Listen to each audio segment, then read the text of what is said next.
नमस्कार, यह क्लॉट का सेल्फ लर्निंग मॉड्यूल है। इस मॉड्यूल के द्वारा हम सीखेंगे क्लॉट के लिए मूल जानकारियों का संकलन, क्लॉट की कार्यविधि और उदाहरण पूर्व क्लॉट को कार्यान्वित करना एवं सामान्य गलतियों का परिहार। इस मॉड्यूल की विषय सूची में सम्मिलित हैं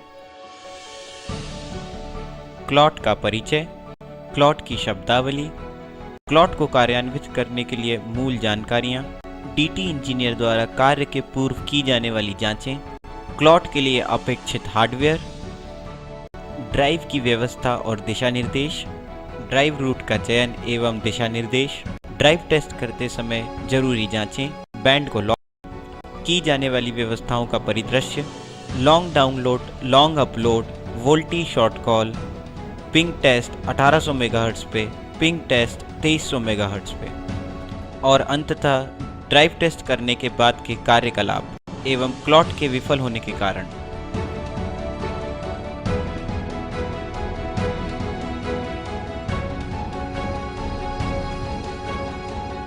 कई इनोड के सम्मिलित समूह को क्लस्टर कहते हैं। क्लॉट का उद्देश्य सिग्नल कवरेज को अनुकूलित करना, पीसीआई पॉल्यूशन को नियंत्रित करना, सिग्नल कवरेज का सामान्य वितरण और सभी मान्य केपीआईज को अनुग्रहित करना है। हम इस ट्रेनिंग द्वारा एक्सकेल का प्रयोग कर लॉग फाइल का संचय करना सीखेंगे। क्लॉट में अभ्यस्त शब्दावली। आरएसआरपी रेफरेंस सिग्नल रिसीव्ड पावर है। यह पीसीआई वैल्यू के साथ किसी एक सेल के कवरेज के पद चिन्ह का ब्यौरा देता है। इसकी सीमा -44 से -140 dBm तक है। साइनार सिग्नल से इंटरफेरेंस और नॉइस का रेशो है। यह सिग्नल में नॉइस का लेवल बताता है। साइनार कम होने का कारण सामान्यतः ओवर प्रोपोगेटिंग एलटी सिग्नल होता है। इसका माप हमेशा पॉजिटिव होना चाहिए। कम से कम -2 dB अनिवार्य है। इसका माप जितना अधिक होगा उतना ही साइनार का रेशो अच्छा होगा। दर्शित टेबल आरएसआरपी और साइनार की आरएफ कंडीशन को दर्शाता है। बेहतरीन परिस्थिति में आरएसआरपी -80 dBm और साइनार 20 dB से अधिक होता है, जबकि सामान्य स्थिति के लिए आरएसआरपी -80 से -90 dBm और साइनार 13 से 20 dB के बीच में होगा। मिड सेल रेंज में आरएसआरपी -90 से 100 और साइनार 0 से 13 dB के बीच में होता है और सेल एज पर आरएसआरपी -100 से नीचे और साइनार 0 से नीचे होगा। आरएसआरक्यू रेफरेंस सिग्नल रिसीव्ड क्वालिटी का संक्षेप है। इसका तात्पर्य हमें मिलने वाले रेफरेंस सिग्नल की क्वालिटी से है। इसका माप -19.5 dB से -3 dB होगा। CQI चैनल क्वालिटी इंडेक्स का संक्षेप है। यह यूई द्वारा इनोड बी को भेजी गई जानकारी जिसमें कि डाउनलिंक ट्रांसमिशन का उपयुक्त दर अंकित है उसे संचय करता है, जो कि मॉड्यूलेशन और कोडिंग की स्कीम का माप है। इसकी रेंज 0 जो सबसे बुरी और 15 जो सबसे अच्छी है तक है। MCC मोबाइल कंट्री कोड है जो कि ITU द्वारा नियत किए गए 3 अंक हैं। MNC मोबाइल नेटवर्क कोड है जो कि राष्ट्रीय प्राधिकरण द्वारा नियत किए गए 2 या 3 अंक हैं।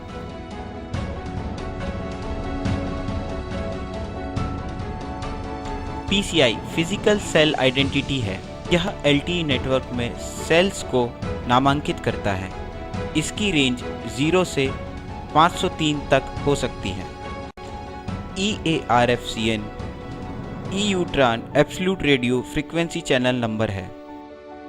यह LTE कैरियर की सेंट्रल फ्रीक्वेंसी को दर्शाता है। 850 मेगाहर्ट्ज़ का EARFCN नंबर 2575 है, जबकि 1800 मेगाहर्ट्ज़ का 1616 और 2300 मेगाहर्ट्ज़ का 38975 है। कृपया ध्यान रखें यह EARFCN वैल्यूज मुंबई सर्कल की हैं, जो कि उदाहरण स्वरूप ली गई हैं। हर सर्कल की EARFCN वैल्यू अलग अलग होती है। सेक्टर स्वैप, जो कि किसी साइट की उपेक्षित सेल आईडी की जगह उसी साइट की कोई और सेल आईडी मिलना है, टीटी रूट को फॉलो करते समय ऐसा होना उस साइट के दोनों सेक्टर का स्वैप होना बताता है। एफएमएस फाइल मैनेजमेंट सर्वर है। इस सर्वर से हम क्लॉट के संदर्भ में ली गई लॉग फाइल्स और डेटाबेस को अपलोड और डाउनलोड करते हैं। OCNS orthogonal channel noise simulator है। OCNS ड्राइव टेस्ट करते समय उपयोग में लाया गया डमी लोड है। हमें क्लॉट को कार्यान्वित करते समय 76% OCNS लोडिंग की जरूरत होती है। क्लॉट को कार्यान्वित करने के पूर्व हमें कुछ महत्वपूर्ण बिंदुओं का ध्यान रखना जरूरी है। सुनिश्चित कर लें कि क्लस्टर में सम्मिलित 90% साइटों का SCFT हो चुका हो। क्लस्टर का DT फ्रंट कम से कम 98% हो। DT फ्रंट का तात्पर्य क्लस्टर में 3 दिन से उपस्थित साइट्स का 98% अवेलेबिलिटी होना और अलार्म फ्री होना है। सुनिश्चित करें टारगेट क्लस्टर की किसी भी साइट पर सर्विस अफेक्टिंग अलार्म ना हो। OCNS लोडिंग 76% होनी चाहिए। क्लॉट के पूर्व DT इंजीनियर द्वारा की जाने वाली जांचें। सुनिश्चित करें कि DT इंजीनियर को ड्राइव टेस्ट किए जाने वाले क्लस्टर की पूर्ण जानकारी हो। DT इंजीनियर को नेटवर्क का कॉन्फ़िगरेशन पता होना अनिवार्य है। उसे यह पता हो कि साइट पर कितने कैरियर्स हैं। DT इंजीनियर को साइट पर अंकित किए गए की पैरामीटर्स की जानकारी होना चाहिए। DT इंजीनियर द्वारा ही एंटीना वैलिडेशन भी किया जाएगा, जिससे कि यह सुनिश्चित होगा कि डेटाबेस पर दर्शाया गया एंटीना ही साइट पर लगा हो। DT इंजीनियर द्वारा ड्राइव टेस्ट शुरू करने से पहले LSMR टीम से अलार्म की जानकारी होना अनिवार्य है। बेस्ट सर्वर प्लॉट द्वारा उद्घोषित ड्राइव रूट की हार्ड कॉपी DT इंजीनियर के पास होना अनिवार्य है। DT इंजीनियर के पास 5 ऐसे सेट हों जो कि फुली चार्ज हों और जिसमें पर्याप्त मात्रा में स्टोरेज कैपेसिटी हो। DT इंजीनियर के पास मैग्नेटिक कंपास होना अनिवार्य है, जिससे कि वह एजीमुथ नाप सके। उसके पास टिल्ट मीटर होना चाहिए, जिससे कि साइट पर दी गई टिल्ट मेजर की जा सके, और लेज़र मीटर जो कि एंटेना की हाइट कैलकुलेट करने के लिए काम आता है। यह DT इंजीनियर का उत्तरदायित्व है कि वह साइट की और एक्सेस साइट के लिए उत्तरदायी अधिकारी से प्राप्त करे एवं RJIL से ड्राइव टेस्ट करने के लिए ऑथराइजेशन लेटर भी प्राप्त करें। DT इंजीनियर को जांचना है कि DT व्हीकल में इन्वर्टर हो, एक्सटेंशन बॉक्स हो और मोबाइल होल्डर्स हों। क्लॉट एक सुनियोजित कार्य है जो कि LSMR इंजीनियर और ड्राइव टेस्ट इंजीनियर के तालमेल से होता है। क्लॉट के लिए हमें अनिवार्य हैं 5 Samsung LTE core prime 4G handset या S4 मिनी हैंडसेट्स, जिनमें की वैध लाइसेंस के साथ एक्सकेल डला हुआ हो। सभी सेट्स की बैटरीज फुली चार्ज हों, वाईफाई की सेटिंग ऑफ की गई हो, mobile network LTE only mode पर हो, डेटा के लिए सिलेक्ट किया गया सिम कार्ड RJIL का हो, मोबाइल डेटा फंक्शन ऑन हो, लोकेशन मोड ऑन हो और data on roaming mode on हो। ड्राइव टेस्ट के लिए किए जाने वाले उपाय और दिशा निर्देश। 5 हैंडसेट्स को दिए गए निर्देशों के अनुसार सुनियोजित करें। जांचें कि सभी सेट पर GPS लैच हो और GPS का आइकॉन स्टेबल हो। सुनिश्चित कर लें कि ड्राइव कार में रखे इन्वर्टर से 5 हैंडसेट चार्ज हो रहे हों। Long download, long upload, WOS 850, P1800 और P2300 केसेस को एक साथ चालू करें। सुनिश्चित करें 5 सेट्स में लॉग्स जनरेट हो रहे हों। सुनिश्चित ड्राइव रूट पर अग्रसर हों, जैसा कि एक्सकेल की मैप विंडो पर दिखा रहा हो। सुनिश्चित कर लें कि फाइल साइज लिमिट जो कि 50 MB DRX फॉर्मेट में है 5 सेल्स में दिखा रहा हो। ड्राइव रूट का चयन और उसके लिए दिशा निर्देश। सुनिश्चित करें कि सारे सेक्टर्स उन इनोड B के जो कि क्लस्टर में सम्मिलित हैं आपके UE को सर्व कर रही हों। अगर क्लस्टर की किसी भी PCI को कवर ना किया जा सका हो तो उसका औचित्य बताएं और उसके लिए ज़रूरी अनुमोदन लें। क्लस्टर में मौजूद हाईवे, मेजर और माइनर रोड्स को ड्राइव टेस्ट करते समय सम्मिलित करें। यह ऑप्टिमाइजेशन इंजीनियर का कार्य है। डीटी इंजीनियर को पहुंचे जा सकने वाले सभी रोडों को कवर करना है और किसी भी ब्लॉक रोड का प्रूफ सम्मिलित करना है। सुनिश्चित करें ड्राइव व्हीकल की गति सीमा 40 किलोमीटर प्रति घंटा से ऊपर ना हो। डीटी इंजीनियर सुनिश्चित करे कि साइट का डेटाबेस और ड्राइव रूट मैप विंडो में एक्सकेल पर दर्शित हो रहा हो।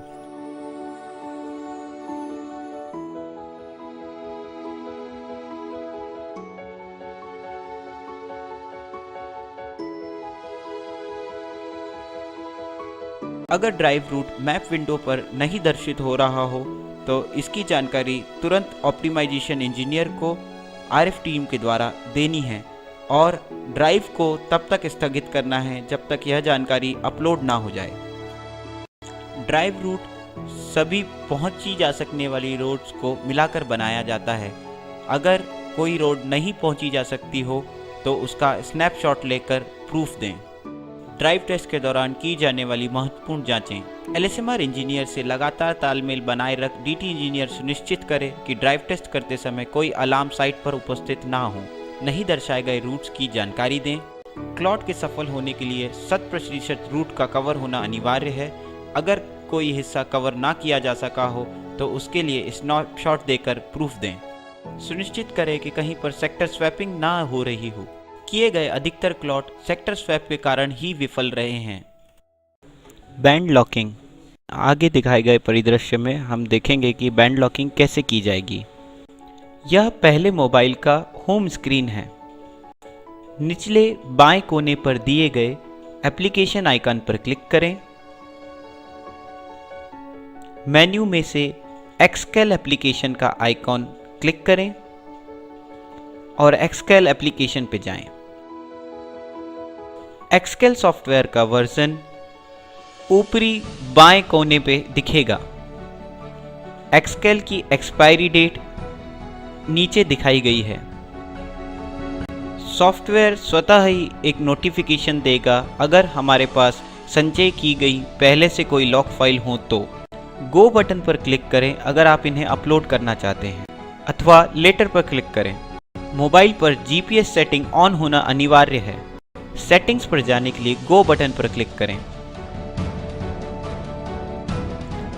मोबाइल की लोकेशन सेटिंग्स में जाकर लोकेशन ऑप्शन को ऑन करें।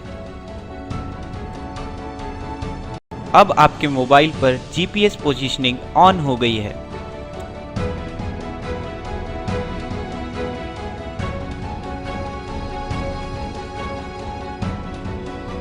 बैक बटन दबाकर एक्सकेल एप्लीकेशन पे वापस जाएं। इस तरह हम एक्सकेल एप्लीकेशन पर वापस आ गए हैं। सुनिश्चित करें कि जीपीएस का आइकॉन स्टेबल हो गया हो। इसका मतलब है कि आपके सिस्टम पर जीपीएस लैच हो गया है। लॉग अपलोड बटन पर क्लिक कर हम लॉग फाइल्स अपलोड कर सकते हैं। जीपीएस आइकन का ग्रीन और स्टेबल होना जीपीएस का लैच होना दर्शाता है। यह वैल्यू एक्सकेल का यूजर लाइसेंस नंबर दर्शाती है। यह फील्ड हमारे मोबाइल की फ्री स्पेस को ज्ञात कराता है। RAT radio access technology show करता है। हम देख सकते हैं कि हम LTE टेक्नोलॉजी यूज कर रहे हैं। ऑपरेटर फील्ड मोबाइल ऑपरेटर का नाम दर्शाता है। MCC mobile country code field है। इंडिया के लिए MCC 405 है। MNC मोबाइल नेटवर्क कोड है। यहाँ पर दर्शाया गया मोबाइल नेटवर्क कोड 858 है। सेट फील्ड मोबाइल की स्टेट बताता है। EARFCN EUTRA absolute radio frequency channel number है। यह 850 मेगाहर्ट्ज के लिए 2575 होगा, 1800 मेगाहर्ट्ज के लिए 1616 होगा और जैसा कि दर्शाया गया है यह 2300 मेगाहर्ट्ज के लिए है 38975। ध्यान रखें दर्शाई गई वैल्यूज मुंबई सर्कल के लिए हैं। डीटी इंजीनियर को सुनिश्चित करना है कि उसे EARFCN वैल्यू सही मिल रही हों। PCI साइट की फिजिकल सेल आइडेंटिटी को दर्शाता है। डीटी इंजीनियर सुनिश्चित करे ड्राइव टेस्ट के दौरान सारे सेल जिस साइट पर लैच हों उसी साइट की पीसीआई वैल्यू दर्शा रहा हो। अगर ऐसा नहीं है तो ऑप्टिमाइजेशन इंजीनियर को सेक्टर स्वैप की जानकारी दें। आरएसआरपी रेफरेंस सिग्नल रिसीव्ड पावर है। इसकी वैल्यू -44 से -140 dBm तक हो सकती है।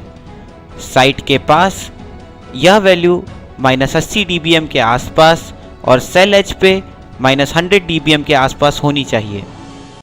RSRQ field reference signal received quality बताता है। इसकी वैल्यू -19.5 टू -3 dB हो सकती है। TX पावर फील्ड आपके हैंडसेट की ट्रांसमिशन पावर बताता है। इसकी वैल्यू मैक्सिमम 23 dBm तक हो सकती है।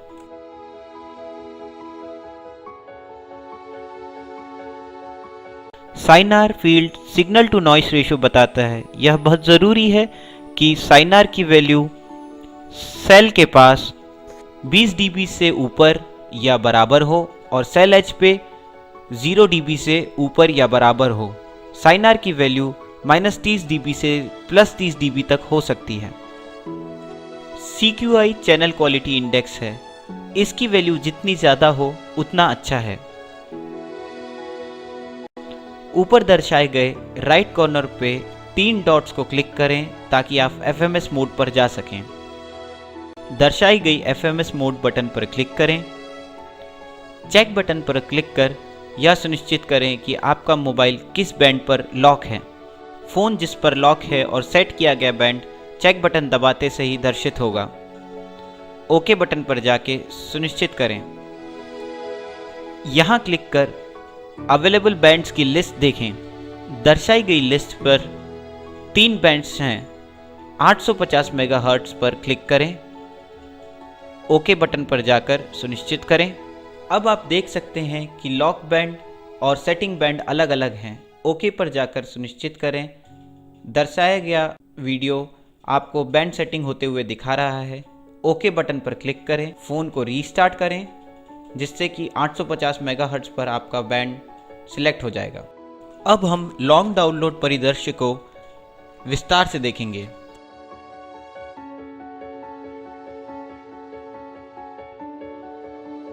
निचले दाएं एप्लीकेशन आइकॉन पर क्लिक करें।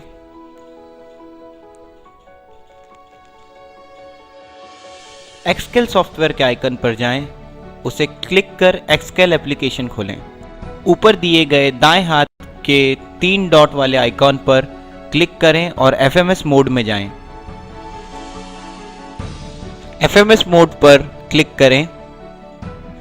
चेक बटन पर क्लिक कर सुनिश्चित करें कि आपका फ़ोन 850 मेगाहर्ट्ज़ पर लॉक है।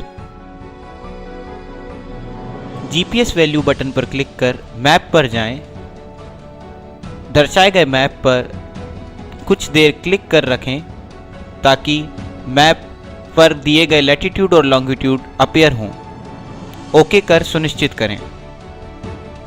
बैक बटन कर वापस जाएं। डाउन बटन पर क्लिक करें।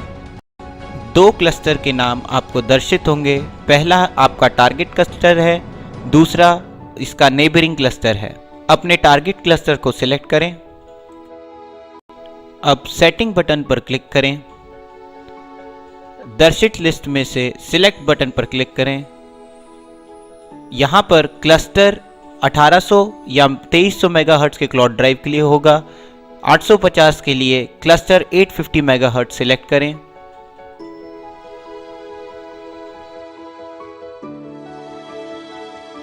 साइकिल टाइप के आगे दिए गए सिलेक्ट बटन को क्लिक करें और साइकिल काउंट सिलेक्ट करें। अगर यह क्लॉट की पहली ड्राइव है तो ये C1 होना चाहिए। सिर्फ दूसरी ड्राइव जो कि पहली ड्राइव ऑप्टिमाइजर के द्वारा अप्रूव होने के बाद की जाएगी तब यह वैल्यू C2 होगी।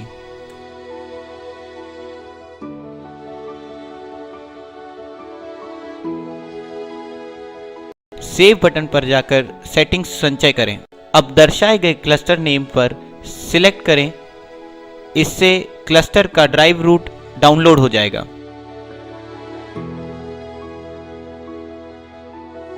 इसके पश्चात सिनेरियो बटन पर क्लिक करें और LDL सिलेक्ट करें। ध्यान रखें, अगर आपका फ़ोन 850 मेगाहर्ट्ज़ पर सिलेक्टेड है तो LDL, LUL और WASP 850 ही सिलेक्ट किया जा सकता है। P1800 और P2300 के लिए आपको दूसरे बैंड पर सिलेक्ट होना होगा।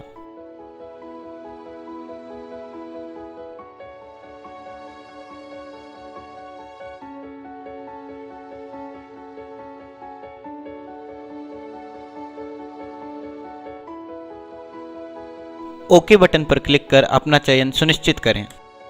इसके उपरांत FTP बटन पर क्लिक करें। वहां से अपने सर्कल के FTP सर्वर पर क्लिक कर अपना FTP सर्वर का चयन करें। स्टार्ट बटन पर क्लिक कर लॉक फाइल का संचय शुरू करें। दर्शाई गई विंडो में हम LDL परिदृश्य की विवरण देख सकते हैं, जैसे कि फ़ोन 850 मेगाहर्ट्ज़ पे लॉक है, GPS का स्टेटस लॉक है, जहां की हम लैटिट्यूड्स और लॉन्गिट्यूड देख सकते हैं, FTP कनेक्शन सक्सेस है।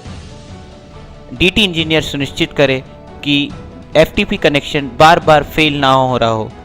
इस स्थिति में ऑप्टिमाइजेशन इंजीनियर को सूचित करें। विंडो में दर्शित RSRP सेक्शन आपको RSRP वैल्यू बताता है। यह थ्रेशोल्ड से नीचे नहीं जानी चाहिए। इसके उपरांत थ्रोपुट सेक्शन आपको डाउनलिंक थ्रोपुट बताता है, जो कि एक थ्रेशोल्ड वैल्यू के बिलो नहीं जाना चाहिए। अगर दर्शाई गई दोनों वैल्यूज में से कोई भी थ्रेशोल्ड वैल्यू के नीचे जाती है तो ऑप्टिमाइजेशन इंजीनियर को सूचित करें। इसके उपरांत यहाँ हम क्लस्टर में दी गई सारी PCIs का काउंट देख सकते हैं और कितनी PCIs टेस्ट हुई हैं वो भी। डिटेल व्यू बटन पर क्लिक कर हम क्लस्टर में उपस्थित सारी PCIs की वैल्यू को चेक कर सकते हैं। क्लोज बटन पर जाकर डिटेल व्यू को बंद करें। लॉक फाइल का संचय बंद करने के लिए ऑटो कॉल स्टॉप बटन को क्लिक करें। अगर आपकी ड्राइव पूरी हो चुकी है तो कंप्लीट बटन पर क्लिक करें। अगर आप ड्राइव ख़त्म नहीं कर सकेंगे तो इन प्रोग्रेस पर क्लिक करें। और अगर आप लॉक फाइल का संचय बंद करना चाहते हैं या संचय की गई लॉक फाइल्स को डिस्कार्ड करना चाहते हैं तो कैंसिल पर क्लिक करें। यह लॉन्ग डाउनलोड परिदृश्य का उदाहरण स्वरूप प्रदर्शन है।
अब हम लॉन्ग अपलोड परिदृश्य को देखेंगे। लॉन्ग अपलोड परिदृश्य में हमें सारी सेटिंग्स वैसे ही करनी है जैसे कि हमने लॉन्ग डाउनलोड के लिए की थी। इस परिदृश्य में बस अंतर यह है कि हम सिनेरियो बटन में क्लिक कर दिए गए तीनों परिदृश्य से LUL परिदृश्य को सिलेक्ट करेंगे।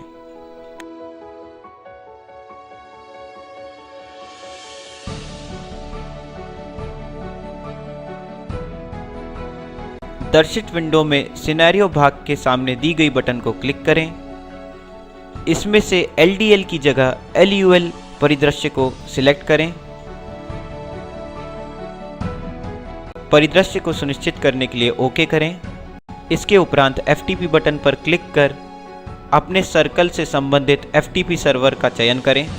इसके पश्चात स्टार्ट बटन पर क्लिक कर लॉग फाइल का संचय शुरू करें। यह लॉन्ग डाउनलोड का मेन GUI है। यहाँ पर हम देख सकते हैं कि हमारा सेट 850 मेगाहर्ट्ज पर सिलेक्टेड है। GPS की स्थिति लॉक पे है। लैटिट्यूड्स और लॉन्गिट्यूड दर्शाए जा रहे हैं। FTP कनेक्शन का स्टेटस दिखा रहा है। अगर FTP कनेक्शन बार बार फेल हो रहा है या RSRP की वैल्यू एक थ्रेशहोल्ड के नीचे जा रही है तो ऑप्टिमाइजेशन इंजीनियर को सूचित करें और प्रॉब्लम को सॉल्व करें। थ्रूपुट विंडो में अब अपलोड का थ्रूपुट बताया जाएगा। PCI डिटेक्टेड विंडो में हम करेंटली लेज्ड PCI की वैल्यू देख सकते हैं। डिटेल व्यू में जाकर हम क्लस्टर की सारी PCIs को चेक कर सकते हैं। अगर हमें PCI की सही वैल्यू नहीं मिल रही है तो ऑप्टिमाइजेशन इंजीनियर को सेक्टर स्वैप का ब्यौरा दें।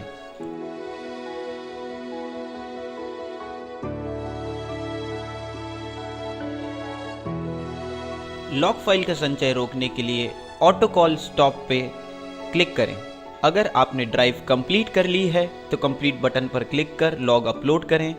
अगर ड्राइव कंप्लीट नहीं हुई है तो इन प्रोग्रेस बटन पर क्लिक कर नेक्स्ट ड्राइव चालू करें। अगर आप लॉग फाइल्स का संचय रोक कर उसे डिस्कार्ड करना चाहते हैं तो कैंसिल बटन पर क्लिक कर लॉग फाइल को डिस्कार्ड करें। वॉस 850 परिदृश्य का विवरण इस प्रकार है। वॉस वोल्टी शॉर्ट कॉल है। वॉस 850 की सेटिंग्स लॉन्ग डाउनलोड की सेटिंग्स की तरह ही की जाएंगी। वॉस 850 परिदृश्य के लिए सेटिंग्स को उसी तरह दोहराएं जिस तरह LDL सिनेरियो के लिए की गई थी। सिनेरियो के सामने दिए गए बटन को क्लिक कर वॉस 850 ऑप्शन को सिलेक्ट करें।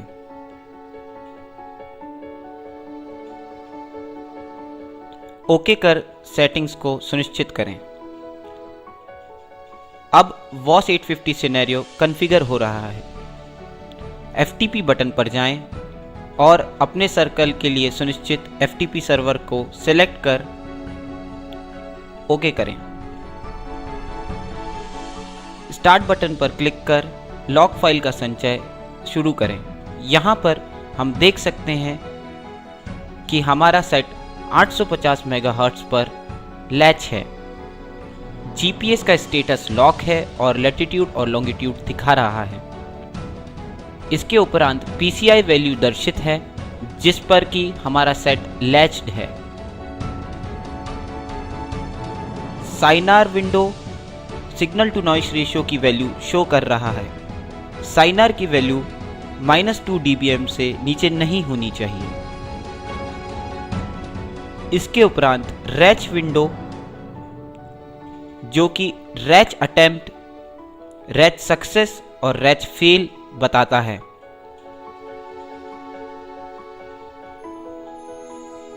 इसके उपरांत अटैच विंडो में हमें सेट का नेटवर्क से अटैच होना बताया जाता है। वोल्टी स्टेटस हमें वोल्टी कॉल के सक्सेस और फेलियर के बारे में बताता है। वोल्टी ओरिजिनेशन में हम टोटल नंबर ऑफ अटेम्प्ट्स देख सकते हैं जो कि सक्सेस हुए हैं वोल्टी शॉर्ट कॉल के लिए या फिर फेल हुए हैं। ऑटो कॉल स्टॉप पर जाकर क्लिक कर लॉक फाइल का संचय बंद करें। अगर आपने ड्राइव पूरी कर ली है तो दिए गए 3 ऑप्शंस में से कंप्लीट बटन को सिलेक्ट करें। अगर आप ड्राइव को कंप्लीट नहीं कर पाए हैं और ड्राइव जारी रखनी है तो इन प्रोग्रेस बटन पर क्लिक करें। अगर आप लॉक फाइल का संचय बंद कर उसे डिस्कार्ड करना चाहते हैं तो कैंसिल बटन पर क्लिक कर लॉक फाइल का संचय बंद करें। अब हम 1800 मेगाहर्ट्ज के लिए पिंग टेस्ट के परिदृश्य को देखेंगे। पिंग टेस्ट के लिए की जाने वाली सारी सेटिंग्स लॉन्ग डाउनलोड की सेटिंग्स की तरह ही होंगी। अंतर सिर्फ की गई सेटिंग्स में बैंड का सिलेक्शन और सिनेरियो का सिलेक्शन होगा। चेक बटन पर क्लिक कर सुनिश्चित करें कि आपका फ़ोन किस बैंड पर लैच है। करेंटली फ़ोन आपका 850 मेगाहर्ट्ज पर लैच है। ओके बटन पर क्लिक कर बाहर जाएं। बैंड के सामने दी गई बटन को क्लिक कर 1800 मेगाहर्ट्ज सेलेक्ट करें। ओके पर क्लिक कर सेटिंग सुनिश्चित करें। अब आपका फ़ोन 1800 मेगाहर्ट्ज पर लैच हो रहा है। इसके उपरांत सेटिंग्स को सुनिश्चित कर ओके बटन दबाएं और फ़ोन को रीस्टार्ट करें। यह चौथे हैंडसेट की मेन विंडो है। निचले दाएं कॉर्नर पर दी गई एप्लीकेशन विंडो को क्लिक करें। एक्सकेल आइकॉन को सिलेक्ट कर एक्सकेल एप्लीकेशन पर जाएं। यहाँ पर हम देख सकते हैं कि एक्सकेल का वर्जन क्या है और एक्सकेल के लाइसेंस की एक्सपायरी डेट क्या है। इसके उपरांत दर्शित विंडो में अगर पुरानी संचय की गई लॉक फाइल को सेव करना चाहते हैं तो गो क्लिक करें अथवा लेटर बटन पर क्लिक कर आगे बढ़ें। ऊपरी दाएं कोने पर दी गई 3 डॉट वाली बटन क्लिक कर FMS मोड पर जाएं। FMS मोड बटन को क्लिक करें। चेक बटन पर जाकर सुनिश्चित करें कि आपका फ़ोन 1800 मेगाहर्ट्ज पर लॉक है। ओके कर सुनिश्चित करें।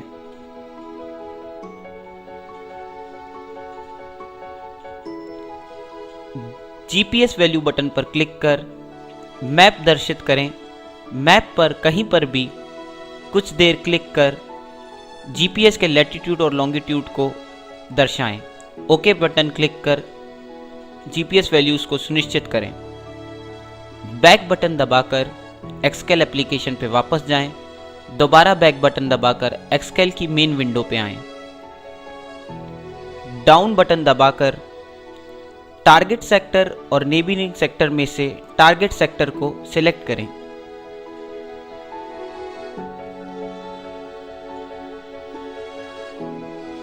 टारगेट सेक्टर सिलेक्ट करने के बाद सेटिंग बटन पर जाएं। सिलेक्ट टाइप के सामने दी गई सिलेक्ट बटन को क्लिक कर क्लस्टर पर किए जाने वाले कार्य का चयन करें। क्लस्टर 1800 और 2300 मेगाहर्ट्ज के लिए है। क्लस्टर 850 मेगाहर्ट्ज 850 मेगाहर्ट्ज के क्लॉड ड्राइव के लिए है। क्लस्टर 850 को सिलेक्ट करें। साइकिल टाइप में जाकर साइकिल काउंट सिलेक्ट करें। अगर आप पहली बार ड्राइव कर रहे हैं तो यह काउंट 1 होगा। अगर आप दूसरी बार ड्राइव कर रहे हैं तो यह काउंट प्लस बटन दबाकर C2, 3 या 4 भी कर सकते हैं। ओके बटन दबाकर साइकिल काउंट को सुनिश्चित करें।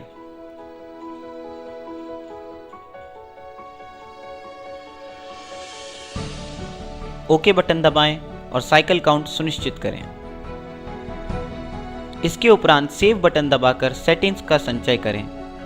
सिलेक्ट रूट में टारगेट क्लस्टर को सिलेक्ट कर ड्राइव रूट डाउनलोड करें। ओके बटन दबाएं। ओके बटन दबाएं। इसके उपरांत सिनेरियो बटन पर जाकर P1800 को सिलेक्ट करें। यह पिंग टेस्ट 1800 को सिलेक्ट करने की विधि है। ओके बटन दबाकर सुनिश्चित करें। FTP बटन पर क्लिक कर अपने सर्कल के दिए गए FTP सर्वर का चयन करें। यहाँ पे हमने मुंबई 2 FTP सर्वर का चयन किया है उदाहरण स्वरूप। इसके उपरांत स्टार्ट बटन पर जाकर लॉक फाइल का संचय शुरू करें। यहाँ हम देख सकते हैं कि हमारा फ़ोन 1800 मेगाहर्ट्ज़ पर लैच्ड है, जीपीएस की वैल्यू लॉक्ड है और लैटिट्यूड और लॉन्गिट्यूड दर्शित हैं, आरएसआरपी की वैल्यू दर्शित है। यह वैल्यू अगर किसी भी तरीके से थ्रेशहोल्ड के नीचे जा रही है तो कृपया ऑप्टिमाइजेशन इंजीनियर को सूचित करें। पीसीआई की वैल्यू जो कि 106 है दर्शित है। यह वैल्यू हमारे करंटली लैच्ड सेक्टर की वैल्यू है। साइनार की वैल्यू 25 dB दर्शित है। यह वैल्यू -2 dB के नीचे ना जाए यह सुनिश्चित करें। इसके उपरांत डेटा एक्टिविटी टैब पर ट्रैफिक की स्थिति बताई जा रही है। यहाँ पे हम देख सकते हैं कि साइट पर कोई ट्रैफिक है या नहीं। इस विंडो के नीचे दर्शाई गई विंडो टेस्ट सिनेरियो का नाम बताती है और नंबर ऑफ पिंग टेस्ट जो कि सक्सेस हो चुके हैं या फिर फेल हो चुके हैं वह दर्शाती है। ऑटो कॉल स्टॉप बटन पर जाकर लॉक फाइल का संचय बंद करें। तीनों दर्शित ऑप्शन में से अगर आपकी ड्राइव कंप्लीट हो गई है तो कंप्लीट बटन पर क्लिक करें।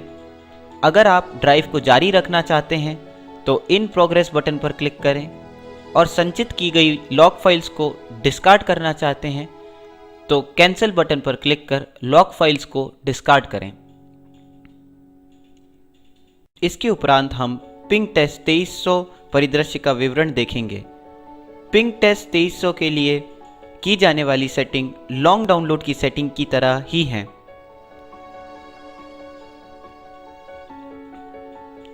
चेक बटन पर जाकर क्लिक कर आपके मोबाइल का करंट बैंड चेक करें।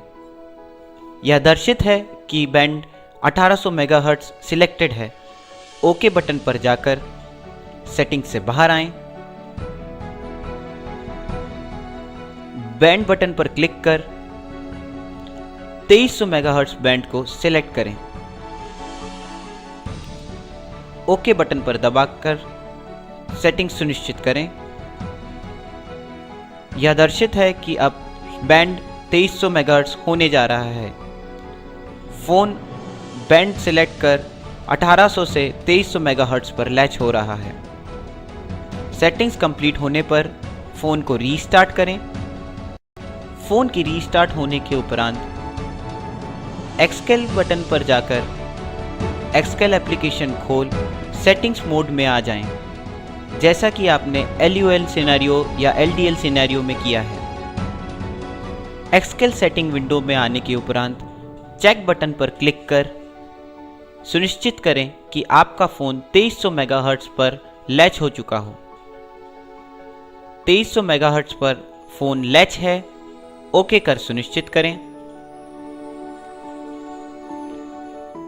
डेस्टिनेशन पर क्लिक कर दर्शित हो रहे मैप पर कहीं पर भी कुछ देर क्लिक कर लैटिट्यूड और लॉन्गिट्यूड की वैल्यू अनुग्रहित करें। ओके बटन पर क्लिक कर संचय करें। बैक बटन पर क्लिक कर वापस एक्सकेल एप्लीकेशन पर जाएं। इसके पश्चात डाउन बटन पर क्लिक कर दर्शाए गए टारगेट क्लस्टर और नेबरिंग क्लस्टर में से टारगेट क्लस्टर को सिलेक्ट करें।